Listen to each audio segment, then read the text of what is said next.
안녕하세요. 아이즈입니다. 오늘이 2월 23일입니다. 2월이 거의 다 지나갔죠. 2월 한 달 보내시느라 고생하셨습니다. 오늘은 지난번에 올렸던 한국인이 사랑하는 단편 메밀꽃 필 무렵에 이어서 젊은 느티나무 전해드리도록 하겠습니다. 오늘 얘기 끝까지 들어주시고요. 구독, 좋아요, 알림 설정까지 꼭 부탁드리겠습니다. 그럼 모두 좋은 밤 되세요.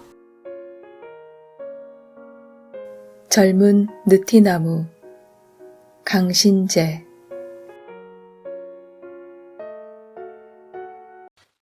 그에게는 언제나 비누 냄새가 난다. 아니, 그렇지는 않다.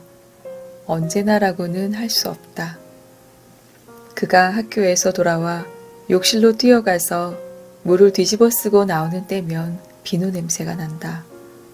나는 책상 앞에 돌아앉아서 꼼짝도 하지 않고 있더라도 그가 가까이 오는 것을 그의 표정이나 기분까지라도 넉넉히 미리 알아차릴 수 있다. 티셔츠로 갈아입은 그는 성큼성큼 내 방으로 걸어 들어와 아무렇게나 안락 의자에 주저앉든가 창가에 팔꿈치를 짚고 서면서 나에게 빙긋 웃어 보인다. 무얼 해? 대개 이런 소리를 던진다. 그런 때에는 그에게서 비누 냄새가 난다. 그리고 나는 나에게 가장 슬프고 괴로운 시간이 다가온 것을 깨닫는다. 엷은 비누의 향료와 함께 가슴속으로 저릿한 것이 퍼져나간다. 이런 말을 하고 싶었던 것이다. 뭘 해? 한마디 던져놓고는 그는 을의 눈을 좀 더 커다랗게 뜨면서 내 얼굴을 건너다 본다.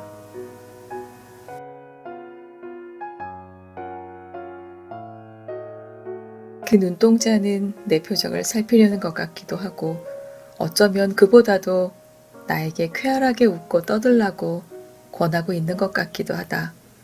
또 어쩌면 단순히 그 자신의 명랑한 기분을 나타내고 있는 것에 불과한지도 모른다. 나는 나의 슬픔과 괴로움과 있는 대로의 지혜를 일점에 응집시켜 이 순간 그의 눈 속을 응시하지 않을 수 없다. 나는 알고 싶은 것이다. 그의 눈 속에 과연 내가 무엇으로 비치는가? 하루 해와 하룻밤 사이 바위를 씻는 파도 소리와 같이 가슴에 와 부딪고 또 부딪고 하던 이 한 가지 상념에 나는 일순 전신을 불살라 본다. 그러나 매일 되풀이하며 애를 쓰지만 나는 역시 알 수가 없다. 그의 눈의 의미를 헤아릴 수가 없다. 그래서 나의 괴로움과 슬픔은 좀 더 무거운 것으로 변하면서 가슴속으로 가라앉아 버리는 것이다. 그리고 다음 찰나에는 나는 그만 나의 자연스러운 위치, 그의 누이 동생이라는 표면으로 보아 아무 스스러움도 불안정함도 없는 나의 위치로 돌아가 있지 않으면 안 될 것을 깨닫는다. 인제오? 나는 이렇게 묻는다. 그가 원하듯이 아주 쾌활한 어투로. 이 경우에 어색하게 군다는 것이 얼마만한 추태인가를 나는 알고 있다.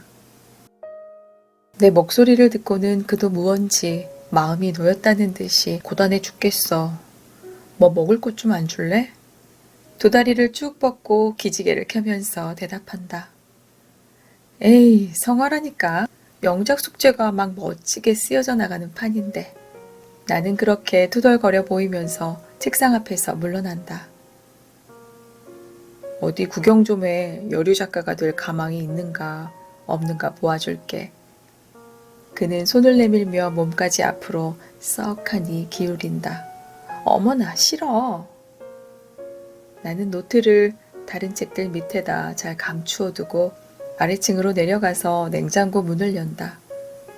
뽀얗게 얼음이 내뿜은 코카콜라와 크래커, 치즈 따위를 쟁반에 집어 얹으면서 내 가슴은 비밀스러운 즐거움으로 높다랗게 고동치기 시작한다. 그는 왜 늘 내 방에 와서 먹을 것을 달라고 할까? 언제나 냉장고 앞을 그냥 지나버리고는 나에게 와서 달라고 조른다. 어떤 게으름뱅이라도 냉장고 문을 못 열 까닭은 없고 또 누구를 시키는 것이 좋겠다면 부엌 사람들께 한마디 하는 편이 나을 것이다. 군소리를 짓걸대거나 오래 기다리게 하거나 그렇지 않더라도 줄곧 먹을 것을 엎지르거나 내려뜨리거나 하는 나를 움직이는 것보다는 쉬울 것이 확실하다. 어쩐 셈인지 나는 이런 따위 일이 참말 서툴다. 좀 얌전하고 재빠르게 보이려고 하여도 도무지 그렇게 되질 않는다. 쟁반을 들고 돌아와 보면 그는 창밖에 덩굴장미께로 시선을 던지고 옆 얼굴을 보이며 앉아있다. 무엇을 생각하는지 내가 곁에 있을 때는 보이지 않는 조용히 가라앉은 눈초리를 하고 있다. 까무레한 피부와 꽤 센 윤곽을 가진 그의 얼굴을 이런 각도에서 볼 때 나는 참 좋아진다. 나에게는 보이려 하지 않는 혼자만의 표정도 무언지 가슴에 와 부딪는다. 그의 머리통은 아폴로의 그것처럼 모양이 좋다. 아주 조금 곱슬거리는 머리카락이 몇 올 앞 이마에 드리워 있다. 고수머리는 사납다던데? 언젠가 그렇게 말하였더니 아니 그렇지 않아 수키. 정말 그렇지 않아. 하고 그는 진심으로 변명을 하려 드는 것이었다. 나는 그저 농담을 하였을 뿐인데. 오늘도 그는 그렇게 내 방에서 쉬고 나더니 전구 칠까? 하며 자리에서 일어섰다. 응. 아니 참 내일부터 중간 시험이라고 하지 않았던가? 괜찮아 그까짓 거. 사실 시험이고 무엇이고 없었다. 나는 옷서랍을 덜컹거리며 흰 쇼트 팬츠와 감색 셔츠를 끄집어내었다. 괜히 낙제하려고 하면서도 그는 이내 라켓을 가지러 방을 나갔다. 햇볕은 따가웠으나 나뭇잎들의 싱싱한 초록 사이로 서늘한 바람이 지나가곤 한다. 우리는 뒷산 밑 담장께로 걸어갔다. 낡은 돌담에 좀 허수룩한 귀퉁이를 타고 넘어서 옆집 코트로 미끄러져 들어간다. 옆집이라고 하는 것은 구 왕가에 속한다는 토지의 일부인데 기실 집이라고는 까마득히 떨어져서 기와집이 두어 채 늘어서 있고 이쪽은 휘영하니 비어있는 공터였다. 그 낡은 기와집에 사는 사람들은 이 공터를 무슨 뜻에선지 매일 쓸고 닦고 하여서 장판처럼 깨끗이 거두어 오고 있었다. 아깝게끔 테니스 코트나 만들면 좋겠는데. 그러면 어떨까? 어느 날 돌담에 가 걸터 앉아서 내려다보던 끝에 그런 제의를 했다. 처음에는 그는 움직이려 하지 않았으나 결국 건물께로 걸어가서 이야기를 해보았다. 이튿날 우리는 석회를 들고 가 금을 그었다. 또 며칠 후에는 네트를 치고 땅을 깎아 아주 정식으로 코트를 만들어버렸다. 그렇게까지 할 줄은 몰랐을 주인이 야단을 치면 걷어버리자고 주춤거리며 일을 했는데 호호백발의 할아버지인 그 집 주인은 호령을 하지 않을 뿐더러 가끔 지팡이를 끌고 나와 플레이를 구경하는 것이었다. 이렇게 나이 많은 노인네의 표정은 언제나 나에게는 판정하기 어려운 것이지만 특히 이 할아버지의 경우는 그러했다. 구태여 말한다면 웃고 있는 것 같기도 하고 신기해하고 있는 것 같기도 했지만 또 동시에 하늘 밖의 일을 생각하는 듯 아득해 보이기도 하였으니 기묘했다. 한두 번은 담을 넘는 나의 기술을 저기 바라보고 분명히 무슨 말을 할 듯이 하더니 그만 입을 봉하고 말았다. 말을 했자 들을 법하지도 않다고 짐작을 대었는지 알 수 없었다. 어쨌든 그곳은 아주 좋은 우리의 놀이터인 것이다. 물리학 전공의 그는 상당히 공부에도 몰리고 있는 눈치였으나 운동을 싫어하는 새님도 아니었다. 테니스를 나는 여기 오기 전에도 하고 있었지만 기술이 부쩍 는 것은 대부분 그의 덕분이다. 그가 내 시골 학교의 코치보다도 더 훌륭한 솜씨를 갖고 있음을 알았을 때 나의 만족이란 이루 말할 수도 없는 것이었다. 머리가 둔한 사람이 나는 도저히 좋아질 수 없지만 또 운동을 전혀 모른다는 사람도 매력적이라고 생각할 수 없다. 스포츠는 삶의 기쁨을 단적으로 보여준다. 공을 따라 이리저리 뛰면서 들이마시는 공기의 감미로움이란 아무 것에도 비할 수 없다. 나는 오늘 도무지 컨디션이 좋지가 못하였다. 이렇게 엉망진창인 때면 엉망진창인 대로 또 턱없이 좋으면 좋은 대로 적당히 이끌고 나가주는 그의 솜씨가 저기 믿음직해질 따름이었다. 와, 참 안 된다. 퇴보 일로인가 봐. 괜찮아. 아주 더워지기 전에 지수랑 불러서 한번 시합을 할까? 하늘이 리랏빛으로 물들 무렵 우리는 볼들을 주워들고 약수터께로 갔다. 바위 틈으로 뿜어나는 물은 이가 시리도록 차갑고 광물질적으로 쌉싸름하다. 두 손으로 표주박을 만들어 떠내가지고는 코를 틀어막고 마신다. 바위 위로 연두색 버들잎이 저기 우아하게 늘어지고 빨간 꽃을 다닥다닥 붙인 이름 모를 나무도 한 그루 가지를 펼친 것으로 보아 이런 마심새를 하라는 샘터는 아닌 모양 같지만 우리는 늘 그렇게 하여왔다. 약수라니 많이 마셔. 약의 효험이나 좀 볼지 않아? 뭐 때문에? 뭐 때문에는 전구 좀 잘 치게 되나 보려고 그러지. 이렇게 시끌던벙 떠들던 샘가였다. 그런데 오늘 바위 언저리에는 조그만 표주박이 하나 놓여 있었다. 필시 그 할아버지가 갖다 둔 것이 분명하였다.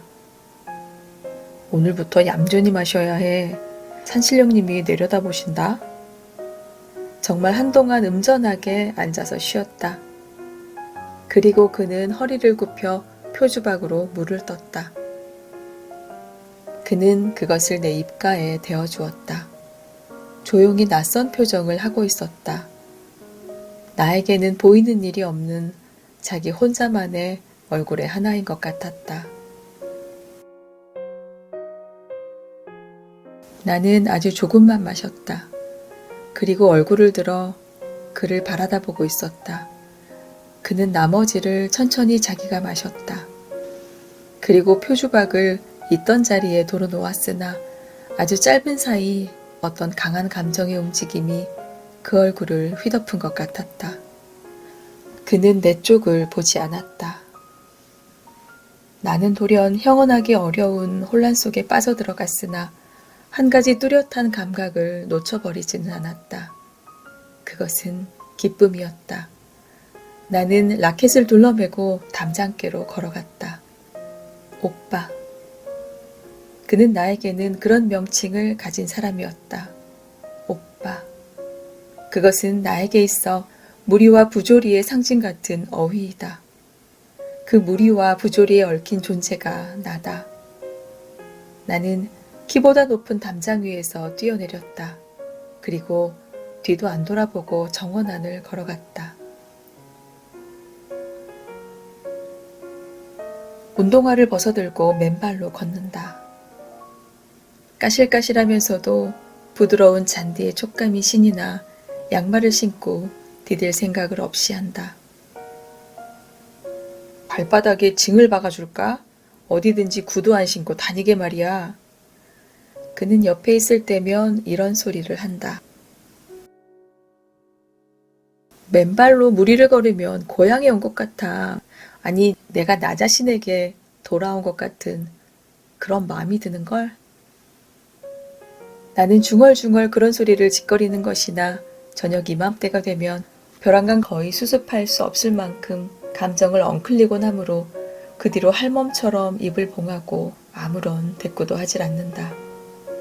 시무룩해가지고 테라스 앞에 오면 그 안에 넓은 방에 깔린 자색 양탄자, 이곳저곳에 놓인 육중한 기구, 그 안에 깃들인 신비한 정적, 이런 것들을 넘겨다보면, 그리고 주위에 만발한 작약, 라일락의 향기, 짙어진 플레가 한데 엉겨 뭉클한 이 속에 와서 서면 나는 내 존재의 의미가 벼랑간 아프도록 뚜렷이 보랏빛 공기 속에 떠있는 것을 보는 것이다. 내가 잠시 지녔던 유쾌함과 행복은 끝내 나의 것일 수는 없고 그것은 그대로 실은 나의 슬픔과 괴로움이었다는 기묘한 도착을 나는 어떻게라도 처리할 길이 없다. 오누이, 동생, 이런 말은 내 맘속의 혐오와 공포를 자아낸다. 싫다. 확실히 내가 느껴온 기쁨과 즐거움은 이런 범주 내에서 허용될 수 있는 것이 아니었다. 날마다 경험하는 이 보랏빛 공기 속에서의 도착은 참 서글픈 감촉을 갖고 있었다. 나는 그의 곁에 더 오래 머무를 용기조차 없어진다. 검은 눈을 끔뻑거리면서 그는 또 농담이라도 할 것이다. 내게 더 웃고 더 쾌활해지라고 무언 중에 명령할 것이다. 내가 그에게 해줄 수 있는 것은 그것뿐이다. 오늘 나는 가슴속에 강렬한 기쁨을 안았던 까닭에 비참함도 더 한층 큰 것만 같았다. 나는 그곳에 한동안 서 있었다. 그리고 볼을 불룩하니 해가지고 마루로 올라갔다. 번들거리는 마룻바닥에 부연 발자국이 남아난다. 그렇게 마루가 더럽혀지는 것이 어쩐지 약간 기분 좋다. 몸을 씻고는 옷을 갈아입으면서 창으로 힐끗 내다보았더니 그는 등나무 밑 걸상에 앉아 있었다.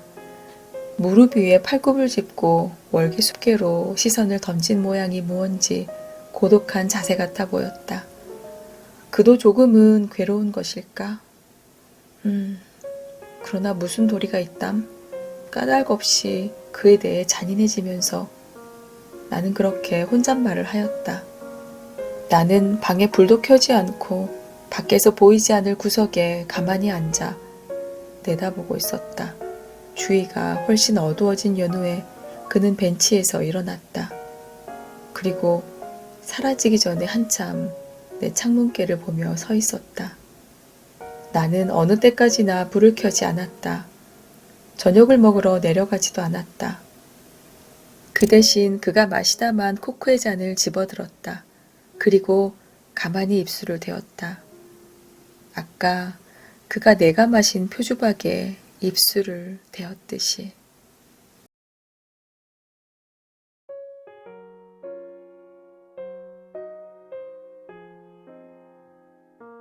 그를 무어라고 부르면 마땅할까? 오빠라고 불러야 한다는 것이 나의 운명이다. 재작년 늦겨울 새하얀 눈과 얼음에 뒤덮여서 서울의 집들이 마치 얼음 사탕처럼 반짝이던 날, 무슈리에게 손목을 끌리다시피 하며 이곳에 도착한 나에게 엄마는 그를 이렇게 소개했다. 수키의 오빠예요. 인사를 해. 이름은 현규라고 하고. 저 진보랏빛 양탄자 위에 서서 나는 그의 얼굴을 바라보았다. 물리과 대학의 수재란다. 우리 수키도 시골서는 꽤 재원이라고들 하지만 서울 왔으니까 좀 어리벙벙할 테지. 사이좋게 해줘요. 엄마의 목소리는 가벼웠으나 눈에는 두려움이 어려있는 것 같았다. 엄마는 열심히 청년의 큰 눈을 주시하고 있었다.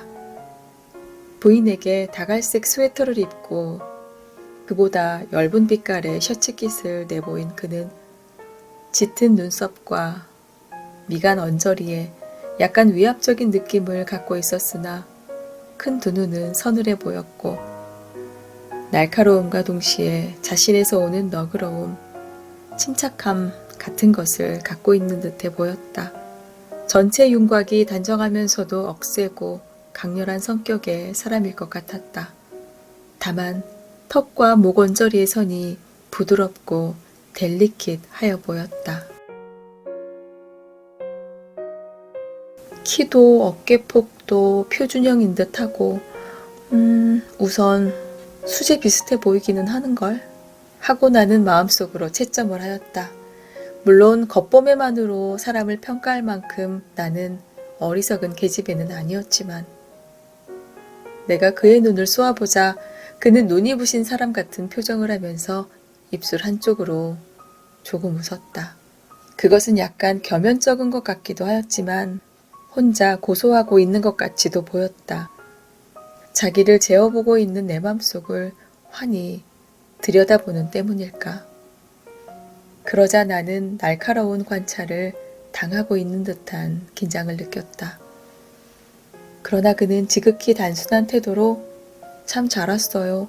집이 이렇게 너무 쓸쓸해서 아주 좋지 못했는데 하고 한 손을 내밀어서 내 손을 잡았다. 나를 도무지 어린애로만 보았다는 증거일 게고 또 아마 엄마의 감정을 존중한 결과였을 것이다. 아닌 게 아니라 엄마의 얼굴에는 일순 안도와 만족의 표정이 물결처럼 퍼져갔다. 나는 이 청년이 엄마에게 어떤 존재인지를 짐작하였다. 말하자면 그들 인공적 모자 관계에 있어서는 항상 세심한 배려가 상호간에 베풀어져야 하는 것이다. 무슈리는 매우 대범한 성질이어서 만사를 복잡하게 받아들이지는 않는 것 같았다. 그는 그저 미소를 띠고 우리를 바라다 볼 뿐이고 내가 고단할게라는 소리를 몇 번이나 하였다. 어쨌든 그는 그로부터 나를 수키라고 쉽고도 간단하게 불러오고 있다. 헤이숙! 하기도 한다. 그리고 나에게 무조건 관대하였다. 지나칠 만큼. 그래서 때로는 섭섭할 만큼. 그러므로 그가 이 집 내 방에 와서 배가 고프다고 한다거나 손 같은 데 약을 발라달라고 하게 된 것은 나에게는 대단히 귀중한 변화인 것이다. 그것은 어쨌든 내 편에서는 그를 오빠라고는 도저히 부를 수 없었다. 처음에는 너무 생소하여서 그리고 나중에는 또 다른 이유들로. 이것은 무슈리를 아버지라고 부르기 어렵다기보다는 몇 갑절이나 힘든 일이었다. 나는 자기가 대단한 고집쟁이인지 또는 부끄럼쟁이인지 분간할 수 없다. 나의 이런 곤란을 그도 엄마도 어느 정도 알고 있는 모양으로 요즘은 내가 그 말을 피하려고 이리저리 애를 쓰지 않고도 적당한 대답을 할 수 있도록 저편에서 고려하여 말을 걸어준다. 이런 의미에서 사양없이 나를 공경에 몰아넣곤 하는 것은 무슈리 한 사람뿐이다. 서울 와서 1년 남짓 지내는 새에 나는 여러모로 조금씩 달라진 것 같다. 멋을 내는 방법도 배웠고 키가 커지고 살결도 희어졌다. 지난 4월에는 미스 이여고에 당선되어서 하루 동안 학교에 퀸노릇을 하였다. 바스트가 약간 모자랄 거라고는 나는 생각도 하고 있었는데 압도적으로 표가 많이 나와서 내가 오히려 놀랐다. 엄마는 좋아서 어쩔 줄 몰랐고 무슈리는 기막히게 비싼 팔목시계를 사주었다. 그는 별말을 하지 않았다.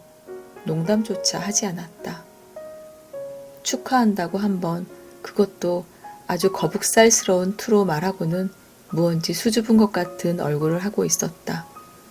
그런 것을 보니까 나는 썩 기분이 좋았다. 나는 성질도 조금 달라져 온 것 같다. 동무도 많았고 노래도 잘 부르던 시골 시절보다 조용한 이곳에서 더 감정이 격렬해진 것 같다. 삶의 기쁨이란 말을 나는 이제 이해한다.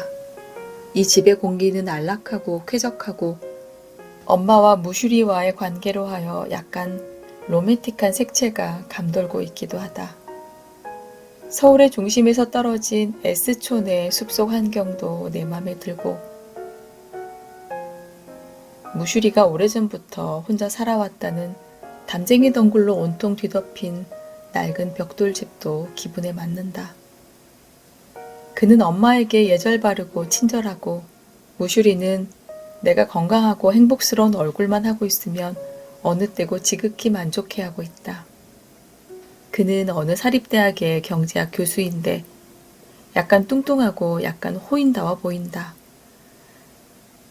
불란서와 아무 관계도 없는 그를 무슈라고 속으로 부르고 있는 까닭은 어느 불란서 영화에서 본 한 불쌍한 아버지의 모습과 그가 닮아있기 때문이다. 무슈리는 불쌍하지 않다. 오히려 지금은 참 행복하다. 그러나 이렇게 호잇덩어리 같은 사람은 자칫하면 주의가 나쁘면 엉망으로 불행해질 것 같이 보이는 것이다. 괴테의 베르테르 같은 청년의 비극에는 날카로운 아름다움이 있다. 그러나 우리 무슈리 같은 타입의 슬픔에는 오직 비참함만이 있을 듯하다. 우리 엄마가 그의 곁에 와준 것은 얼마나 다행한 일이었을까. 엄마는 줄곧 집에만 들어앉아 있으나 행복해 보였고 예부터 특징이던 부드러운 목소리가 한층 더 부드러워진 것 같다. 다만 엄마는 엄마의 행복에 대해서 한편으로 죄스러움 같은 것을 느끼고 있는 듯한 눈치로서 그래서 바깥으로 나다니지도 않고 큰 소리로 웃는 일도 없는 것 같았다. 그러나 그는 늘 고운 옷을 입고 있었고 얇게 화장을 하고 있었다. 이 일도 내 마음에 흡족하였다. 그러나 이곳에는 뜻하지 않은 괴로움이 또한 있었다. 현규에 대한 감정은 언제나 내 마음을 무겁게 하고 있다. 너무나 고통스럽게 여겨질 때에는 여기 오지 말았더라면 하고 혼자 중얼대는 일도 있다. 그러나 그 생각은 오래가지 않는다. 나는 만약 내 생애에서 한 번도 그를 만나는 일이 없이 죽고 말 경우라는 것을 생각해보면 가슴이 서늘해지기까지 한다. 아무 일도 이루어지지 않아도 좋았다. 나는 그를 만났다는 일만으로 세상의 어느 여자보다도 행복한 것이다. 그의 곁에서 호흡하고 있는 기쁨을 무엇으로 바꿀 수 있을까? 그러나 나는 여전히 슬프고 초조한 것도 사실이다. 정직히 말한다면 내 기분은 1분마다 달라진다. 무슈리가 요즘 외국을 여행 중인 것은 내게는 하나의 구원과도 같다. 아침마다 행복 그것 같은 얼굴로 인사를 하지 않아도 좋고 저녁마다 시간의 식당에 내려가지 않아도 좋기 때문이다. 돌아오실 때까지 눈 감아줘. 응, 엄마. 시간 지키는 거 나 질색인 거 알잖아. 먹고 싶은 때 먹고 안 먹고 싶은 때 안 먹고 그럴게. 응? 무슈리가 떠나는 즉시로 나는 엄마에게 이렇게 교섭을 하였다. 사실 현규의 얼굴을 보는 일이 두려운 때가 점점 찾아오는 것만 같다. 그는 내게 엄마와 함께 저녁을 드는 모양이었다.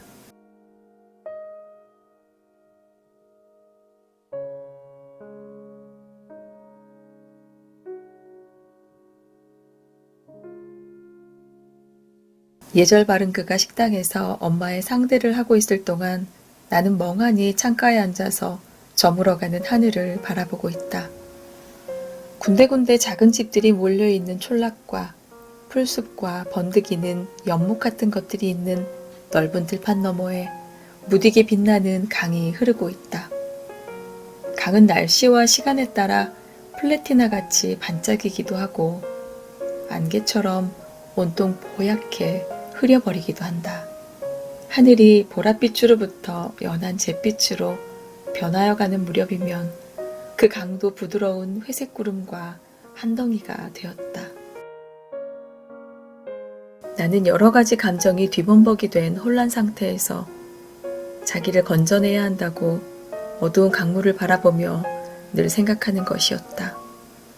마음 가는 대로 몸을 내맡길 수 없는 것이 나의 입장이고 또 그 마음 가는 일 자체에 대해서도 분열된 생각을 수습할 수가 없었다. 현규를 사랑한다는 일 가운데 죄의식은 없었다. 그런 것은 있을 수 없었다. 그러나 엄마와 무슈리를 그런 의미에서 배반하는 것은 곧 내 사람 전부의 파멸을 의미하는 것이었다. 파멸이라는 말의 캄캄하고 무서운 음향 앞에 나는 떨었다. 이곳에 오기 전에 나는 시골 외할아버지 집에 있었다. 3, 4년 전까지는 엄마와도 함께, 그리고 그 후로는 할머니, 할아버지와 단 셋이서 일하는 사람들은 여럿 있었고 과수원을 지키는 개도 여러 마리, 그 중에는 내가 특별히 귀여워한 진돗개 복동이도 있었지만 나는 언제나 못 견딜 만큼 적적하였다. 엄마가 서울로 떠난 후에는 마음이 막 쓰라린 것을 참아야 했지만 그 엄마가 같이 있을 때라도 나는 우리의 생활에서 마음 든든하다거나 정말로 유쾌하다거나 하는 느낌을 가져본 일은 없다. 젊고 아름다운 엄마가 언제나 조용히 집안에서 세월을 보내고 있는 일은 내게 어떤 고통을 주었다. 그 무릎 위에는 늘 내게 지어 입힐 고운 헝겊 조각이나 털실 같은 것이 얹혀 있었지만, 그리고 그 입에서는 늘 나에 관한 이야기가 흘러나왔지만 나는 그것이 불만이고 불안하기조차 하였다.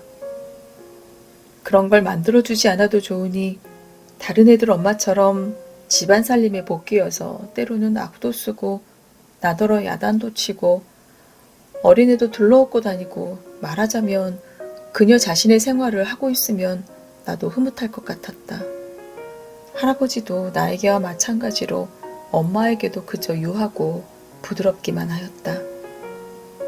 엄마의 그림자 같은 생활은 언제부터 시작되었는지 기억할 수 없다. 사변과 함께 우리가 시골 할아버지 댁으로 내려가던 때, 그러니까 지금부터 10년 전쯤에도 이미 그랬었고, 또 그보다 전 서울서 국민학교에 입학하던 즈음에도 역시 그런 느낌이던 것을 잊지 않고 있다. 아버지에 관하여 나는 아무것도 모른다. 돌아가셨다는 설명을 언젠가 들은 적은 있었으나 어쩐지 정말 같지 않다는 인상으로 남아있었다. 사변 후에. 너의 아버지는 돌아가셨다 하고 할머니가 일러주셨는데, 이때 말투에는 특별한 것이 깃들어 있어서 그 후로는 그것이 진심이거니 여기고 있다. 아마 나의 엄마와 아버지는 내가 아주 어릴 때부터 별거하고 있었고, 그러는 사이 그들은 다시 만나는 일도 없이 사별하고만 모양이었다. 어쨌든 나는 내 부친에 관해서 아무런 지식도 감정도 갖고 있지 않다. 윤이라는 내 성이 그로부터 물려받은 유일의 것이지만 흔한 성이라고 느낄 뿐이다. 무슈리가 피난지에서 할아버지의 과수원을 찾아온 것은 어떤 경위를 거친 뒤였는지 나는 알 수 없다. 그날 나뭇가지에 걸터 앉아서 사과를 베어 먹고 있노라니까 좀 뚱뚱한 낯선 신사가 걸어왔다. 대문 앞에서 망설이듯이 멈추었다가 모자를 벗어들고 걸어 들어왔다. 나무 밑을 지나갈 적에 사과씨를 떨구었더니 발을 멈추고 쳐다보았으나 웃지도 않고 그냥 가버렸다. 도무지 어수선하기만 하다는 얼굴이었다. 나중에 방 안에서 정식으로 인사를 하였는데 그때의 판단으로는 나무 위로부터 환영받은 일은 까맣게 기억하지 못하는 것 같았다. 그는 하룻밤도 체류하지 않고 되돌아갔다. 그리고 할아버지와 할머니에게는 대단히 중요한 의논거리가 생긴 모양이었다. 밤에 가끔 사과밭 사이를 혼자 걷는 엄마를 보게 되었다. 무슈리는 한 번 더 다녀갔다. 그리고 얼마 후 엄마는 상경하였다. 애초에 그렇게 혼인을 정했더라면 애 고생을 안 시키는 걸. 어느 날 옆방에서 할머니가 우시며 수근수근 그런 소리를 하시는 걸 듣고 놀랐다. 그럼 우리 수키는 안 태어났을 것 아니오? 공연한 소리를. 그저 팔자소관이죠. 경애가 생각을 잘못 먹었다느니 보다도 애 어멈이라고 하지 않고 그렇게 엄마의 이름을 대는 것을 듣고 나는 엄마의 젊은 시절을 생각하며 미소 지었다. 그림자처럼 앉아서 내 블라우스 같은 것을 매만지는 엄마를 보는 서글픔은 이제 없어졌다. 엄마가 그럭저럭 행복해진 듯한 것은 기뻤으나 뼈저리게 쓸쓸한 것도 사실이었다. 나는 밤낮 커다란 소리로 노래를 부르고 있었다. 산모퉁이 길을 학교에서 돌아오는 때에도 사과나무의 흰 꽃 밑에서 또 빨간 봉선화가 핀 마당에서도 이해야, 그렇게 큰 소리를 내면 남들이 웃는다. 할머니는 가끔 진정으로 그런 소리를 하셨다. 재작년 늦겨울 무슈리가 내려와서 나를 데려가겠다고 우겼을 때 제일 놀란 사람은 나 자신이었다. 두 노인네도 더러 망설였다. 그러나 무슈리의 끈기 있는 태도에 양보를 하는 수밖에 없는 눈치여서 노인네들은 그만 풀이 없었다. 나는 무슈리가 할머니 할아버지에게 무엇보다 엄마가 그걸 원하고 있으니까요. 말은 안 하지만 절실히 바라고 있는 걸 내가 아니까요. 하고 열심히 이야기하는 것을 보다가 그만 싱글에 웃고 말았다. 보기에 할머니 할아버지는 이미 설복되어서 무슈리가 만약 그 연설을 잠시 끊기만 한다면 이내 대답할 것 같은데 그는 마치 그들이 결단코 나를 놓지 않으리라고 굳이 믿는 사람처럼 애걸복걸하는 것이었다. 그가 말을 하면서 나를 힐끗 보았을 때 나는 조그맣게 끄덕여 보였다. 그랬더니 그는 말을 뚝 끊고 벙글 웃더니 손수건을 꺼내서 이마를 닦았다. 이래서 나는 서울 2여고로 전학을 하였다. 나는 생각한다. 무슈리와 엄마는 부부다. 내가 그를 아버지라고 부르기 어려운 것은 거의 그런 말을 발음해 본 적이 없는 습관의 탓이 크다. 나는 그를 좋아할 뿐더러 할아버지 같은 이로부터 느꼈던 것에 몇 갑절이나 강한 보호감정, 부친다움 같은 것도 느끼고 있다. 그러나 나는 그의 혈족은 아니다. 현교와도 마찬가지다. 그와 나는 그런 의미에서는 순전한 타인이다. 22살의 남성이고 18살의 계집아이라는 것이 진실의 전부이다. 왜 나는 이 일을 그대로 알아서는 안 되는가? 나는 그를 영원히 아무에게도 주기 싫다. 그리고 나 자신을 다른 누구에게도 바치고 싶지 않다. 그리고 우리를 비끄러매는 형식이 결코 온누이라는 것이어서는 안 될 것을 알고 있다. 나는 또 물론 그도 나와 마찬가지로 같은 일을, 같은 즐거움일 수는 없으나 같은 이 괴로움과 상관이 있을 듯한 어떤 조그만 기억, 어떤 조그만 표정, 어떤 조그만 암시도 내 뇌리에서 사라지는 일은 없다. 나는 행복해질 수는 없는 걸까? 행복이란 사람이 그것을 위하여 태어나는 그 일을 말함이 아닌가? 초저녁에 불투명한 검은 장막에 쌓여 짙은 꽃향기가 흘러든다. 침대 위에 엎드려서 나는 마침내 흐느껴 울고 만다.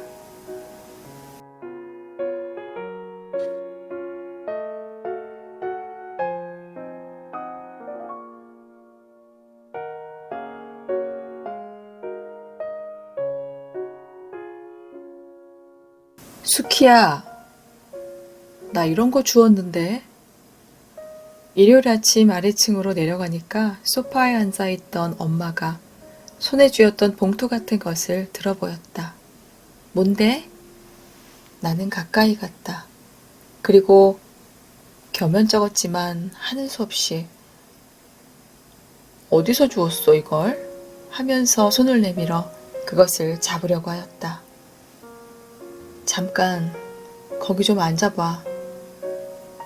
엄마는 짐짓 긴장한 낯빛을 감추려고 하면서 앞에 의자를 가리켰다. 나는 속으로 픽 하고 웃음이 나왔으나 잠자코 거기에 가 걸터 앉았다. 지수는 K 장관의 아들이다. 언덕 아래 만리장성 같은 우스꽝스러운 담을 둘러친 저택에 살고 있다. 형규랑 함께 전구를 치는 동무고 어느 의과대학의 학생인데 큼직큼직하고 단순하게 생겨 있었다. 지프차에다가 유치원으로부터 고등학교까지의 동생들을 그득 싣고 자기가 운전을 하여 가곤 한다. 나도 두어 번 그 차를 얻어 탄 일이 있다. 한 번은 형규와 함께였으니까 사양할 것도 없었고 다른 한 번은 시내에서 돌아오는 길목이라 굳이 싫다는 것도 이상할 것 같아서 탔다. 작은 학생들이 오늘은 하나도 없군요. 나 있는 데까지 시간 안에 오는 놈은 태워가지고 오고 그 밖엔 뿔뿔이 제주대로 돌아오깁니다. 기차나 마찬가지죠. 그러한 그가 걸맞지 않게 저기 섬세한 표현으로 러브레터를 써보냈다고 해서 나는 우습게 생각하는 것은 아니다. 그러나 엄마의 엄숙한 표정은 역시 약간 넌센스가 아닐 수 없었다. 글쎄, 이게 어디서 났을까? 등나무 밑 걸상에서 오라 참 개다 났었군. 오라 참이 아니야. 스키는 만사에 좀 더 조심성이 있어야 해요. 운동을 하고 난 다음에도 그게 뭐야. 라켓은 밤낮 오빠가 치워놓던데. 흥 하고 나는 웃었다. 편지 보낸 사람에게 첫째 미안할 일 아니야? 참 그래 엄마 말이 오라. 그리고 나는 편지를 잡아채웠다. 귀중한 물건인가? 엄마가 좀 읽어보면 안 되나? 읽어봐도 괜찮아. 안 되는 거라면 개다 놔둘까 감추지. 나는 조금 성가셔졌다. 그럼 안심이군. 사실은 벌써 읽어봤어. 아, 엄마도.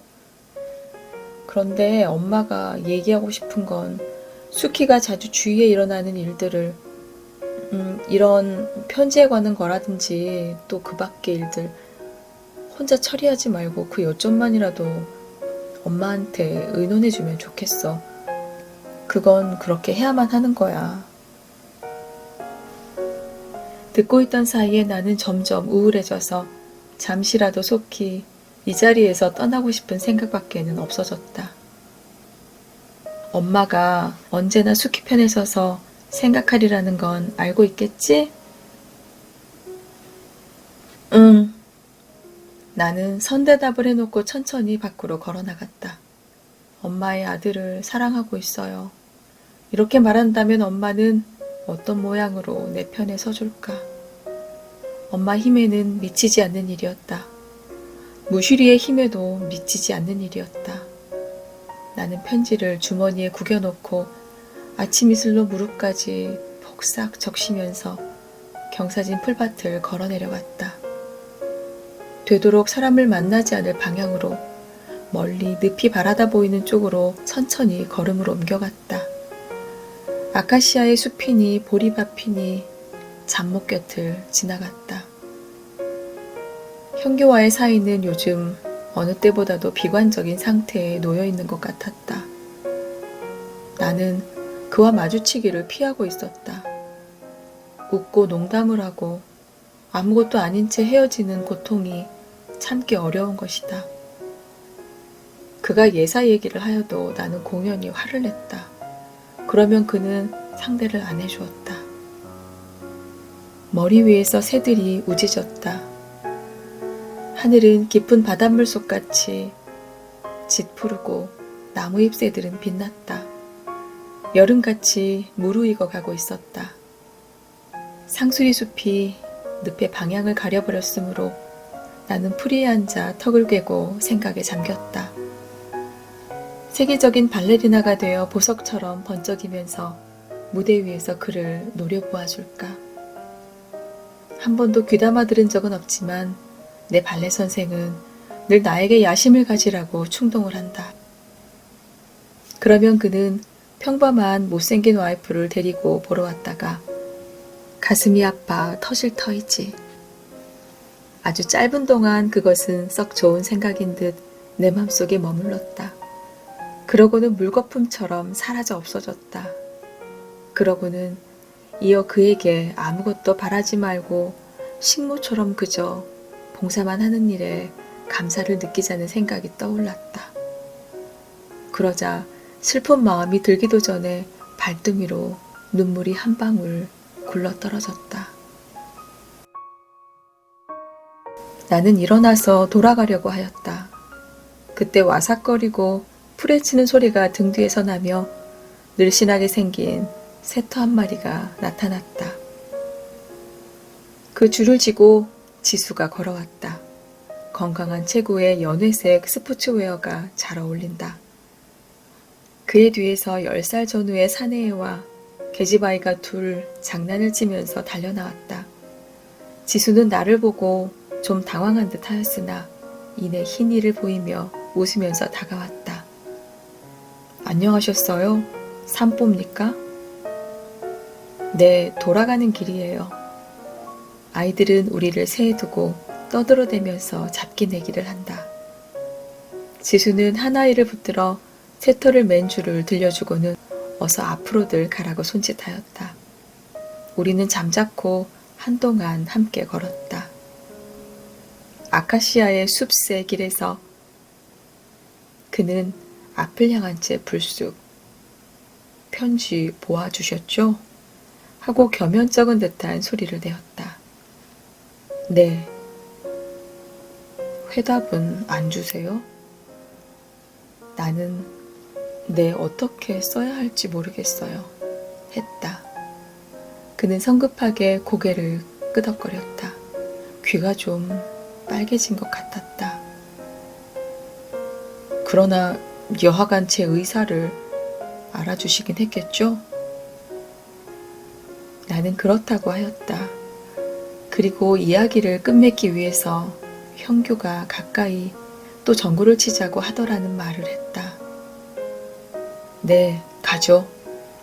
그도 단번에 기운을 회복하며 대답하였다. 그는 휘파람을 불기 시작했다.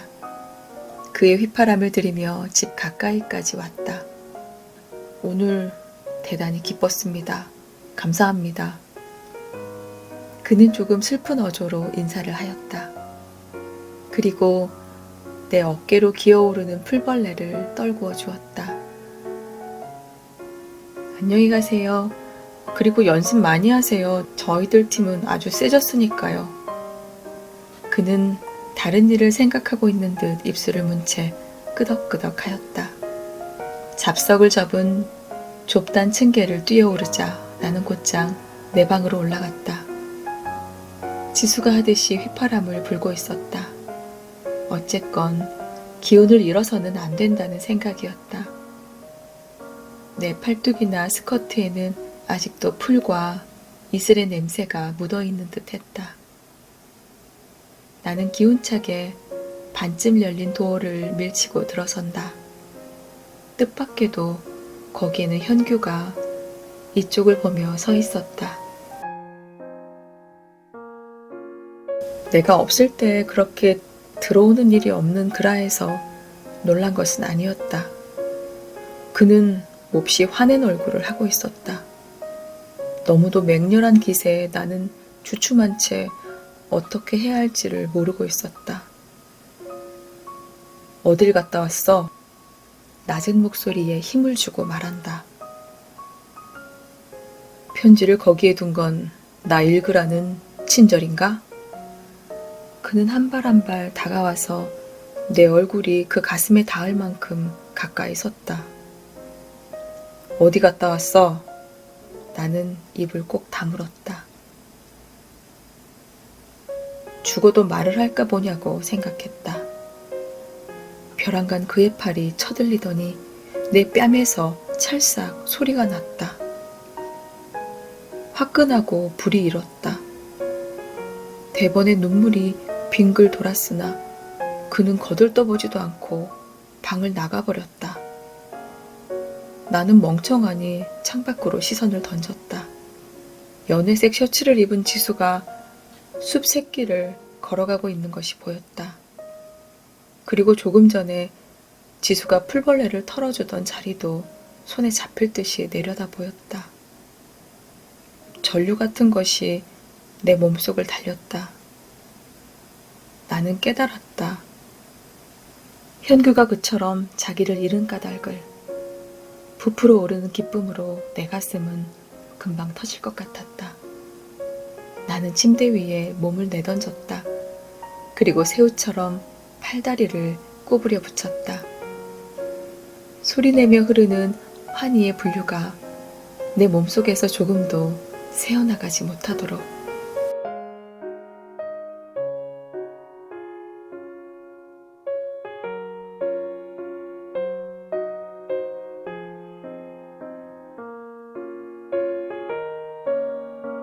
나는 어떻게 하면 좋을까? 밤에 우리는 어두운 숲속을 산보하였다. 어두운 숲속에서 우리는 손을 잡고 걸었다. 그리고 나는 그에게 안겨버렸다. 나는 어떻게 하면 좋을까? 어떻게 해야 할지 점점 더 알 수 없어진다. 여하간 나는 숲속에 가는 일을 그만두어야 한다. 지금 확실히 말할 수 있는 일은 그것뿐이다.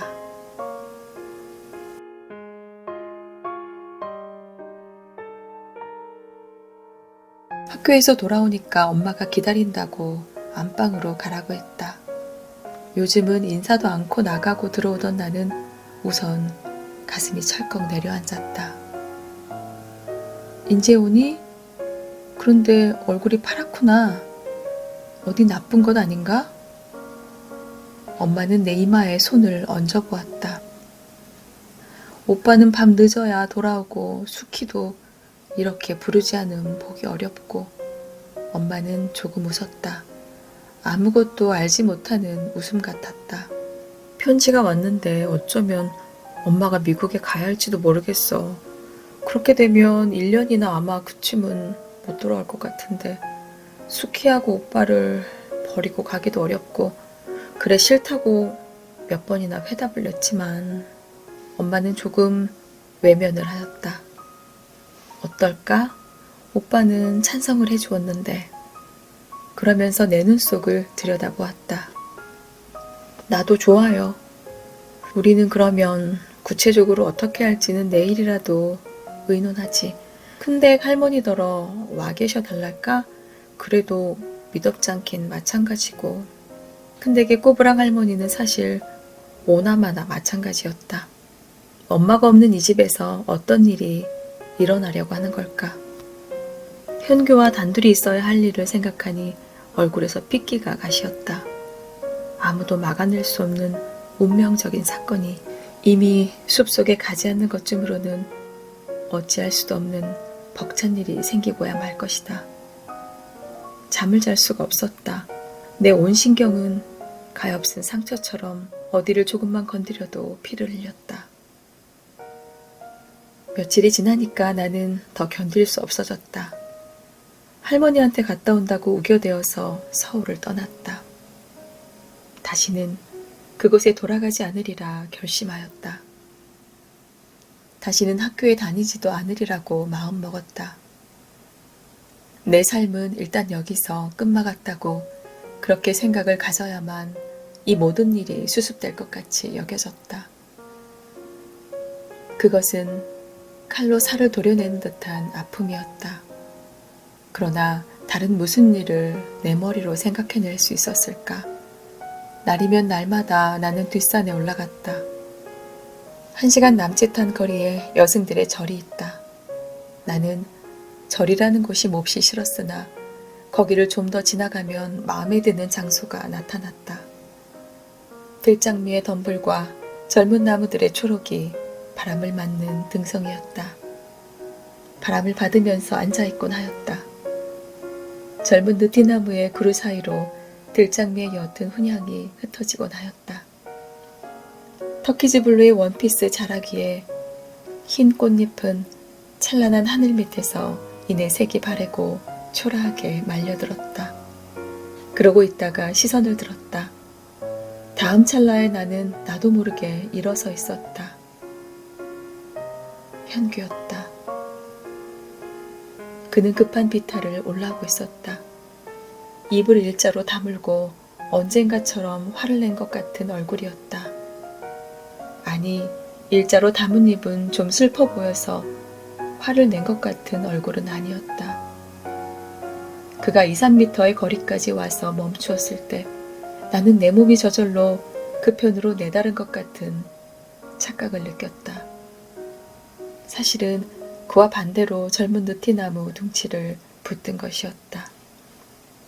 그래, 수키, 그 나무를 놓지 말어. 놓지 말고 내 말 들어. 그는 자기도 한두 걸음 뒤로 물러서면서 말하였다. 그 얼굴에는 무언지 참담한 것이 있었다. 수키는 돌아와서 학교에 가야 해. 무엇이고 다 있고 공부를 해야 해. 나도 그렇게 할 작정이니까. 우리는 헤어져 있어야 해. 헤어져서 공부해야 해. 어머니가 떠나시려면 비용도 들 테니까 집은 남 주자고 말씀드렸어. 내가 갈 곳도 생각해놓고 수키도 어머니 친구 댁에 가 있으면 될 거야. 그렇게 헤어져 있어야 하지만 수키, 우리에겐 길이 없는 것은 아니야. 내 말을 알아들어줄까? 그는 두 발로 땅을 꾹 딛고 서서 말하였다. 나는 느티나무를 붙들고 가늘게 떨고 있었다. 그때 숲속에서의 일은 우리에게는 어찌할 수도 없는 진실이었다. 우리는 이 일을 부정하고는 살아가지 못할 게다. 우리는 만나기 위해서 헤어지는 거야. 우리에겐 길이 없지 않아. 외국을 가든지. 그는 부르진 손등으로 얼굴을 닦았다. 내 말을 알아줄까, 수키? 나는 눈물을 그득 담고 끄덕여 보였다. 내 삶은 끝나버린 것이 아니었다. 나는 그를 더 사랑하여도 되는 것이었다. 이제는 집에 돌아오겠다고 약속해 주겠지? 내일이건 모레건 되도록 속히. 나는 또 끄덕여 보였다. 고마워. 그럼. 그는 억지로처럼 조금 미소하였다. 그리고 몸을 빙글 돌려 산비틀을 달려 내려갔다. 바람이 마주 불었다. 나는 젊은 느티나무를 안고 웃고 있었다. 펑펑 울면서 온 하늘로 퍼져가는 웃음을 웃고 있었다. 아, 나는 그를 더 사랑하여도 되는 것이었다.